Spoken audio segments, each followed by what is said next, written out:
Before I start, I'd like to inform you that all the pictures in this presentation are true, clicked by fellow climbers.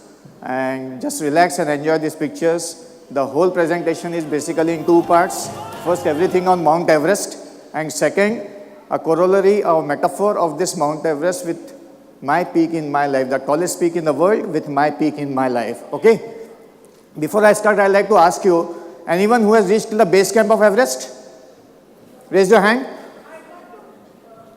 Base camp of Everest? Okay. Anyone who wishes to go to the base camp of Everest? Wow. Wait. Around 12, 18 people. Okay. Anyone who wishes to go to the top of the world? Mount Everest top. 1, 2, 3, 4, 5, 6, 7, 8, 9, 10, 11, 12. Only 12. 12. No. Only one hand to be raised. Yeah. Anyone of you who wish to come back down also? Okay. So we'll form two teams, team 1 and team 2, because it is a team of 6 who will be going to the Everest. We'll go for a virtual climb on the Everest like this, and definitely we'll try to come back down. Okay? Friends, this Everest is an endeavor, the ultimate peak in the world. And George Mallory was a very famous climber. In 1920s, he was asked this world famous question, why do you want to go there? And he gave that world famous answer, because it is there, I wish to go there. I wish to go there to feel this kind of majesty of the peak. I wish to go there to see these globes of gold, sometimes even a whole mountain of gold.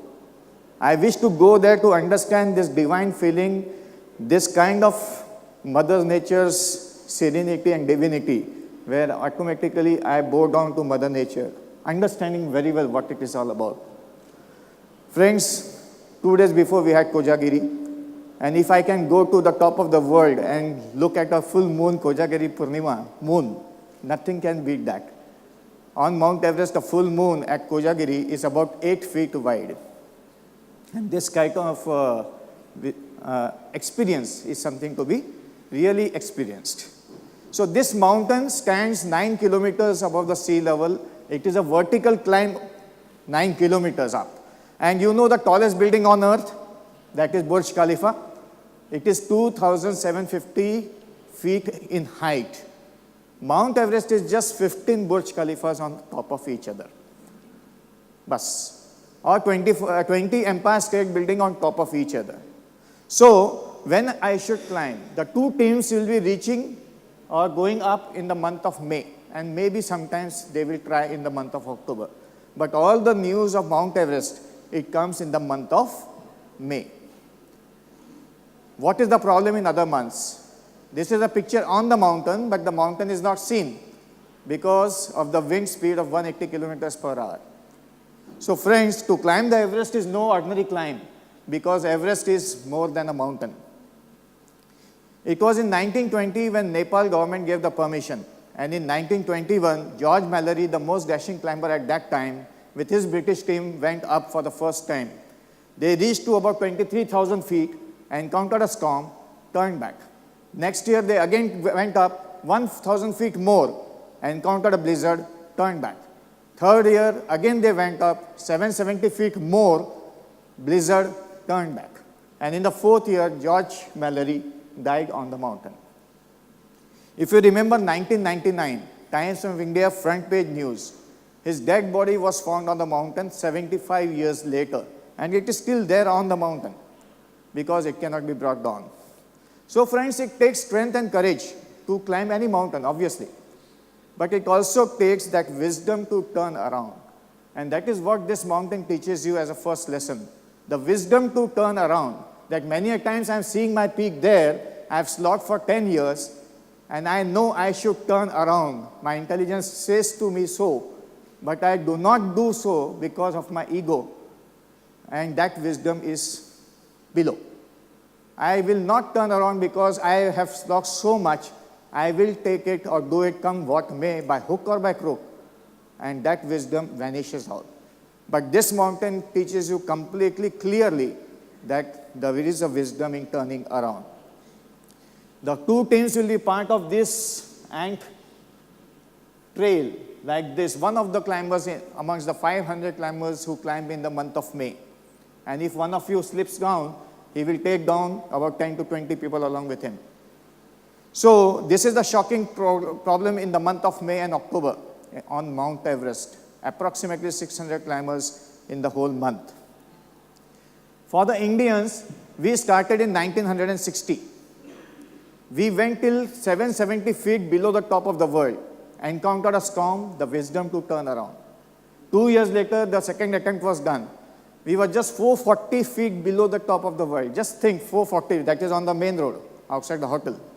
400 feet away is the top, and I cannot go there, but I have that wisdom to turn around. And in the third attempt, A.S. Shima and Sharva Navangombu, they were the first Indians to reach on Mount Everest top. Friends, he is Italian Reynold Messner. He has reached to the top 14 peaks of the Himalayas, the Trans-Himalayas. All these 14 peaks are more than 8,000 meters plus in height. And this fellow has reached each of these 14 peaks without oxygen. That level of fitness we are talking about. He is Super Sharva Kamirita. He has climbed Mount Everest 22 times in 19 years. He is Babu Shiri. He has stayed on the mountain top for 21 long hours. The mountain top is minus 42 at least. 33% of oxygen level what you are breathing right now. And if I ask you to sit here, and tomorrow Dr. Abha will be speaking to you after 21 hours here, you will be given all the facilities which the Hayat can really provide you. Will you be able to sit here alone? It is not possible. Friends, this mountain teaches you that though I am the most intellectual creature on this earth, I am not comfortable with my own self. I need someone to convince me and to keep me company. I need someone to escape from my own self. 15 minutes down the line, if I am alone, I need a WhatsApp. It is must. Unless I am equanimous with my own self, totally balanced inside, in full equilibrium, then only it is possible that I will be totally comfortable at minus 32, minus 42 degrees, at 33% oxygen level of what I am breathing right now for 21 long hours. And this mountain teaches you this, that once I reach my peak in my life, I do not unite with the existence. At the top of the mountain, I feel I am united with the existence. It is not so. I am not united with the existence of or with this world. Actually, I understand my unity with the existence. And that understanding of my unity with this existence, with this emptiness of the things, is what brings that equanimity in me, the equibalence in me, where I will be not bored with my own self.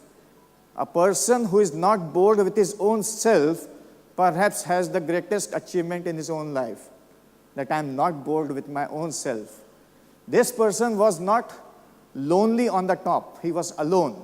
And there's a big difference between loneliness and aloneness. Loneliness is negative, depressive at the times of crisis. Aloneness is a choice which I take where I'm totally comfortable with my own self, totally equanimous in my head and heart.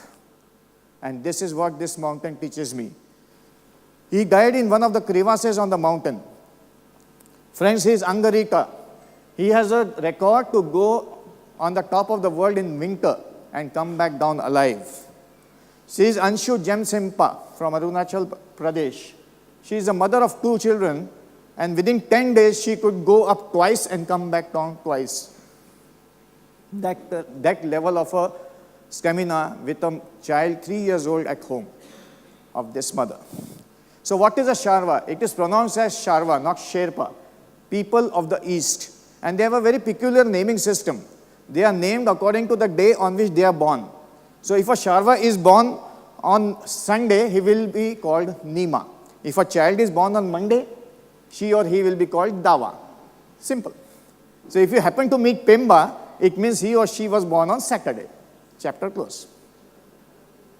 It's very, very peculiar and unique about them. This is one family in the Kumbu area where there are 8 children, out of which 7 are born from Monday to Sunday. The only family in the Kumbu area. So there are 15 different routes to climb the Everest from the Nepal side, from the Tibet side, but everyone the 2 teams will be chartering a plane in Kathmandu, will be flying to the Lukla airport, the 5th most dangerous airport in the world, also known as Egmont Hillary and Tenzing Norgay Airport. The strip is so small, the plane needs to negotiate 35 degrees to land here. And once down, you will go to the Nepali government offices, take the permit for the climb. The fees is approximately very cheap, 48 lakh rupees per person. And then you will hire your porters, the sharvas, according to your need and according to your pocket, and then proceed further. The trek starts from there, leads to the Kumbu area, which is a very dusty trail initially. Then you start ascending up. Something like Namche village comes up, which is an amphitheater-like village, where you will do all the bargaining for your yak trains, for the tents, for the Cromptons, for the oxygen cylinders, etc. And once all things are done with, you will load them on the mountain and proceed towards the base camp. Now there is a thumb rule on the mountain. You will encounter a yak train coming towards you, you will have to give it side. And for that, naturally, for these bulky creatures, I will stand on the edge of the mountain so that they can easily pass by. But if I do so, my death is 100% assured. Because these creatures, they have a tendency to walk along the valley side. So a thumb rule is that if any horse or yak or cow or something like that comes across on a mountain and you need to give it side, stand towards the mountain side, not on the valley side. So trekking, I will reach the Tengbong monastery where there is a head lama of Nepal residing there known as Rimpo. I will take his Ashirwad, stay there for a day or two, get acclimatized, will see for the first time the tip of Mount Everest, and then proceed further. Such small boards will come. I feel heartened, wow, आ रहा है, पास में आ रहा है. फिर भी 2 दिन लगता है. 2 दिन लगने के बाद में कैसे तो भी करके हम base camp पहुंचते हैं 17,500 feet. Now from here to go up and come down is very easy. Fatafat you can go and fatafat you can come down. Very easy, see, it's a straight path. A glacier is a frozen river. The temperature at base camp is less than 0. And the oxygen is 50% of what you are breathing. And once you reach there, you realize the mightiness of Mount Everest. You realize how small I am. Look at this picture very carefully. Where are you? The 2 teams are in this small tent there. And this is just the base of the mountain. The mightiness of Mount Everest sinks into you. Till the time you are there, from the month of February till April end, because you need to reach in the month of February to get acclimatized with this 50% oxygen level there, as if it is very normal for you. Till that time, your sharvas will take all your tent material and everything and fix up those tents across the various camps on the mountain. And you'll be going with your yoga, pranayam, you'll be doing your mini treks, you will start believing in God, Om Mane Padme Hum. Though you are not believing, you start because you understand I'm too small in front of this mountain. You will not sleep with the feet towards the mountain because it is so sacred for them that the feet should not be towards the mountain. And like this, finally, on 1st of May, the 2 teams from here will be ascending up towards the mountain. 50 meters above, these are the small tiny tents where you are staying in on the base camp. And then you come across the Kumbu Valley.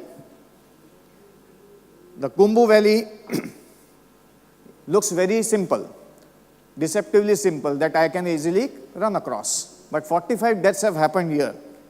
Why? Because the glacier is moving daily. The daily movement of the glacier will raise mini mountains like this known as seracs. And it will also lead to very deep holes known as crevasses. Now this is a crevasse which is just 30 feet wide. Now I need to negotiate this, and one step on either side, I will go so deep down that even my voice will not come up. It will be the most beautiful that you can have. Crevasse makes you understand how small I am, the tininess of me and my own ego. These are all real pictures. I realize what I'm dealing with, and that serenity, that divinity, that understanding sinks into you completely. It's a teamwork complete and total determination which keeps you going. It is a test of your fearlessness. It is a test of your courage, how much courageous you are. And it defines your character here completely. Friends, these are the two teams. One is there, the 6 members. The one is in the middle, 3 are not there. They are crossing the crevasses, one step at a time. One misstep here and there, you will go deep down and will be buried alive beautifully.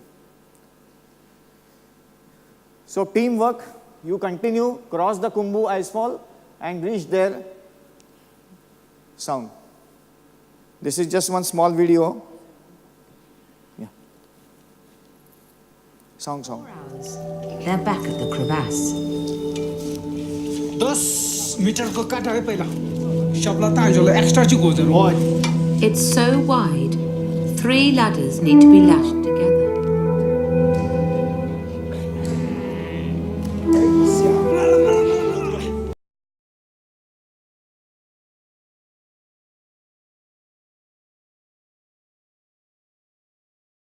You encounter less oxygen than what you are breathing at the base camp, 40% of what you are breathing. So you stay there for a day or two, and then you continue ahead to Camp 2, 21,000 feet. Now this Camp 2 is definitely very silent. It is known as the Valley of Silence. And for the first time you realize that silence is speaking to you. You stare into existence, and then you realize that it is totally empty. And indirectly, somewhere it comes into you, the emptiness of your own self. Friends, this spiritual gain starts happening on this mountain. Slowly and steadily with kicking steps you go ahead, you can encounter a storm of 180 kilometers per hour speed. Your bravery or your fearlessness will keep you there, and you further proceed to Camp 4. Camp 4 is about a football pitch size area, and it is at this camp that you have to take that decision of the wisdom to turn around. The oxygen is so low that you need an oxygen flow mask continuously. After this is known as the death zone, and you need a mountain's consent for it. You are a team of 6 people each, and the death rate is 1 death for every 6 climbers. How many of you had raised your hands? Sab gayab. Okay. The deadline is 1 p.m. What does it mean? That at Camp 4, you have to take that all-important decision to turn around. By midnight, you make up your mind at 30% oxygen level what I need to do. Should I go up? The mountain peak is seen there. I am at Camp 4. Oxygen is really less. I am breathing hard. Mind is numb. And if I want to go there, I need to start at 2 a.m. at night. To put my foot into my boot takes around 20 minutes at Camp 4. And with one decision of this, I finally take that decision. At 2 o'clock, I will proceed from my Camp 4 with my searchlights on, dead in the midnight, along with my team if it is coming with me or not. And this team ascends up. I have to reach the mountain top at about 9 a.m., stay there for 10 or 15 minutes, and come back down immediately so that I will not encounter that blizzard. The deadline is 1 p.m. I need to reach my Camp 4 by 1 p.m. Friends, the problem is acute mountain sickness at this height and the frostbite. He is a famous pathologist who got bitten with it and had to be chopped off, and plastic surgeries have to be done. But this is what is the real hardline problem there. There are about 290 dead bodies on the mountain, which greet you, make you very serene and divine. It makes you totally understand what you are dealing with. Friends, this kind of death encounter actually makes you fearless more and more, because the mountains don't kill people. They are just sitting there. You go there and get yourself killed. So 309 deaths have been recorded there. Most of the bodies are there only. The ratio of 1:6 is beautifully maintained. So what is the problem in the death zone? it is so steep and narrow that one misstep on either side, I will have a free fall of about 10,000 feet before I will hit something. This is known as the summit ridge. From here to traverse to this, to come up on the mountain top, is extremely narrow and steep.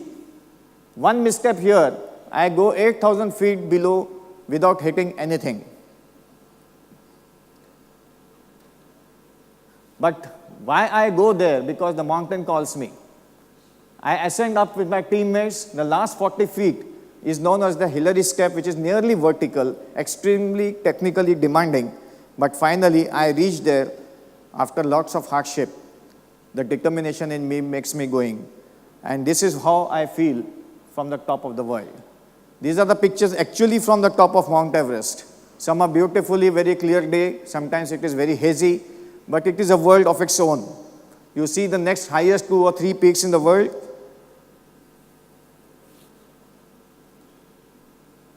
You stare into existence, and then you stare into this emptiness, and you realize your emptiness inside you, the anatta present inside you, as Buddha used to call it. The world from Mount Everest is very serene, and spirituality grows into you at this top. Strong motivation is the key. At 30% oxygen level, to feel that my bladder is full takes about 20 minutes to realize. And then to pass urine on Mount Everest is the toughest job on Mount Everest. This mountain also makes me very humble. I realize that I have not conquered Mount Everest. It has merely tolerated me. And so also is my life, that maybe I have reached to some pinnacle, but once I realize this, that life has been kind enough to take me to this position and level, and that humbleness really comes into me. That is what is the true peak I have achieved.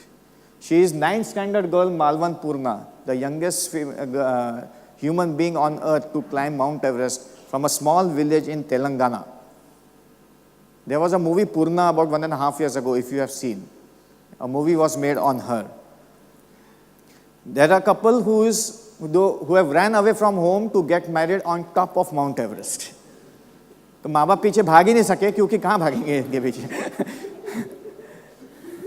So Pem Dorji and Mone Mulepati, they ran up, and Pem Dorji has the record that he can go up to the Mount Everest from the base camp in 8 hours flat. He is the oldest person to reach Mount Everest, Miura, at the age of 70 years. And can you believe that this record was also broken at the age of 75 years? Miura himself breaks his own record. And this record is also broken at the age of 81 years. Miura breaks his own record to climb Mount Everest as the oldest person to do so. Friends, she is Arunima Sinha, the national volleyball champion. She was robbed on the train. The 3 muggers robbed her and threw her out of the train. She hit another train, fell down. Her limb got crushed. There were 2 spinal fractures. She was lying on the track for 1.5 days. 49 trains passed by. No one could hear her scream. The 50th train driver understood there is some creature there shouting. He stopped the train, picked her up. She was flown to Delhi. Her leg had to be amputated. She was in the hospital bed for 6 months with 2 spinal fractures and 1 leg. In the hospital bed, Arunima Sinha makes a decision that once I am discharged from the hospital, within 2 years, I will go to the top of the world. She does not do so. She does not reach in 2 years. Friends, she reaches in 15 months flat after discharge from the hospital with 1 leg and 2 spine fractures. There are people like that if they can do it, they can do it, and they also say to us that even we can do it. He's a man, Mark Inglis, with no legs below the knee joint, and who has completed the 7 summits, that is the 7 topmost mountains of each continent, including Antarctica. This May, he was in news, 70-year-old Chinese with amputation and 70 years age, reaching to the top of the world. A person with no hands from Nepal has also reached to the top of the world without any prosthesis. He is the person about whom you will be hearing in 3 years' time with no limbs, who will be reaching to the top of the world. Friends, the first insulin-dependent diabetic has also reached to the top of Mount Everest and 5 more highest summits in the world. So, approximately 7,200 people have reached from 80 countries. They have reached their life's peak, like Schwan Schorner, who was just 24-year-old, who had 5 problems only. He was born in Colorado, where there were only hills, no mountains.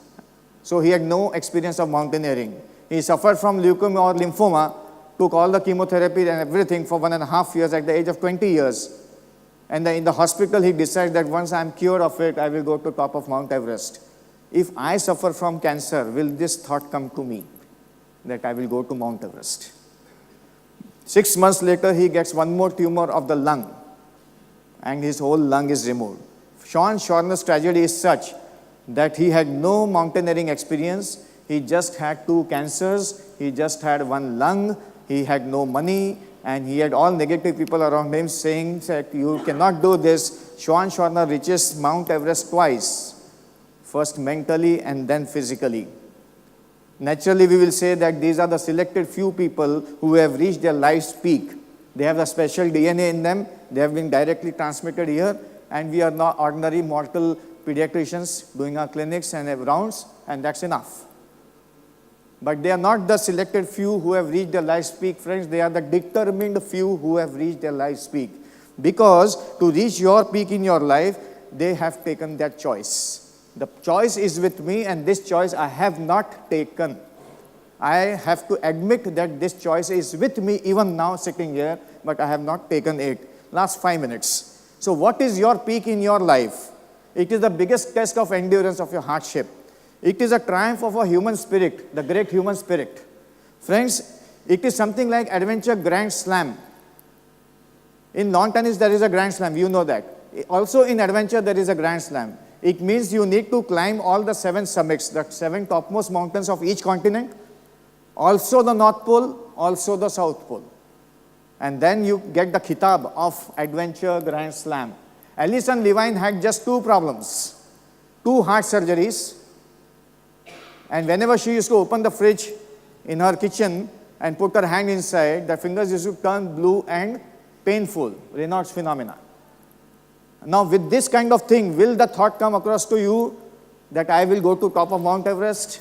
जब kitchen का fridge का ठंडा सहन नहीं होता है तो ये दिमाग में नहीं आ सकता. She designs a very special gloves for herself. Not only she does the 7 summits, she completes the North Pole and South Pole, and she has the wisdom to turn around. In 2000 years, she went till the death zone on Mount Everest, encountered a storm, turned back. 10 years later, in the second attempt, she attempted and finally conquered Mount Everest. Friends, if you want to reach your life's peak, who does not want to reach? This mountain gives you a few tips. That I need to come out of the base camp of hypocrisy, of the false pretensions I am into. I speak so many times, so many false things, and repeat it so many times that I really forget that they were the false things on the first place. And then with this kind of armor around me, I am totally comfortable with this hypocrisy. Unless I live this base camp of hypocrisy, unless I cross fearlessly the doubtful crevasses of my mind, unless I climb the demons inside my head and heart, unless I am brave enough to face the avalanches of life, the tragedies which can come in my life, maybe of relationships, maybe of finance, maybe with patients, maybe with clients, maybe with doctors, colleagues, whatever it is, or with health, unless I am brave enough and unless I don't underestimate the power of my dream, trusting that force, whatever I call it, then I get a glimpse, the golden summit of my life. Friends, there are 2 rules to remember. Rule number 1, come what may, I will never quit. There will be occasions everyone has faced this, that you are choked up with the patient's problems, unexpected problems, choked up at the same time with the relationship problems, choked up at the same time with finances, choked up with the same time with the mausis and mamas, and choked up with so many things that even one step at that time is really painful and arduous. But if I take that one step, it has to be towards the mountain top. I will never quit. That is rule number 1. And what is rule number 2? Remember rule number 1. So keeping on climbing is the mantra. Friends, look down. You have really achieved small peaks in your life, which are very important because that gives you confidence for the higher peaks in your life. And then the dark, taller peak than the actual peak, the peak of ego, has to be overcome. And unless that is not done, again you are in the same rut. Then I find the peak of happiness inside my own head and heart. And I climb above the clouds of my chaos in my own head and heart. I reach my happiness in my own heart. Friends, I meet my God in my own mind with my own thought, realizing the bare truth that it is inside me. That is the real peak I can conquer. So what is my Everest? Look at this picture very carefully. What is so special about him? He is Eric Van Meyer. He is blind. He has conquered the 7 summits. How he can do this? He ties the rope with bells with his fellow climbers. And he hears the bells. You remember the base camp, then the Kumbu Icefall, the crevasses, Camp 1, Camp 2, Camp 3, Camp 4, the death zone, Hillary step, 40 feet vertical, reaching the top, coming back down, blind. Hearing the bells, he says, I can smell the mountain. He says, I can smell the mountain. And he gives one message which is so compelling. It is a great take-home message. No, it is a great take to the heart message. That I see myself as a mountaineer, I happen to be blind. It's a very powerful approach to your life. I see myself as a mountaineer, I happen to be blind. Friends, this kind of vision if you have, and it can be passed on, nothing like it. Realizing that the climb before the peak is always the steepest climb. Realizing that the life shrinks or expands according to my courage. Many a times in our practice, we have taken very courageous, fearless decisions. And at that time, the feeling that my life has expanded well. Everyone has gone through this. And so many times we have taken so stupid decisions that it has squeezed us completely inside. Not only in our hospitals, but even in our life, with our relationships, with our finance and everything. Life shrinks or expands according to your courage. I reach your peak. Make sure that whatever peak you wish to climb, it is a worthy peak to climb. Otherwise, after reaching there, you will realize I have wasted 10 years and I did not want to come here. Because from the valley, the paths are not seen. Climbing and climbing is the only key. As I go up and up, I'll get so many paths which I was not seeing from the valley side. They are always there. So conquering my own thoughts is conquering my own peak. The first step to Mount Everest does not start at the base camp. It starts here. It starts in the hospital bed for Arunima Sinha, who is having 1 leg and 2 spine fractures. It starts in the kitchen for Alison Levine with 2 heart surgeries and Raynaud's phenomena. It starts in the marketplace for the Mark Inglis, who is having no legs at all. The first step starts here. Unless I conquer that thought of mine, I cannot conquer that peak of mine which is only inside my whole mind. Friends, then I meet my God there. They never rest who want to reach their Everest. They never rest who want to reach their Everest, because it is not the mountain peak we conquer, it is actually our own selves we conquer. Thank you very much for your patient hearing. Thank you so much.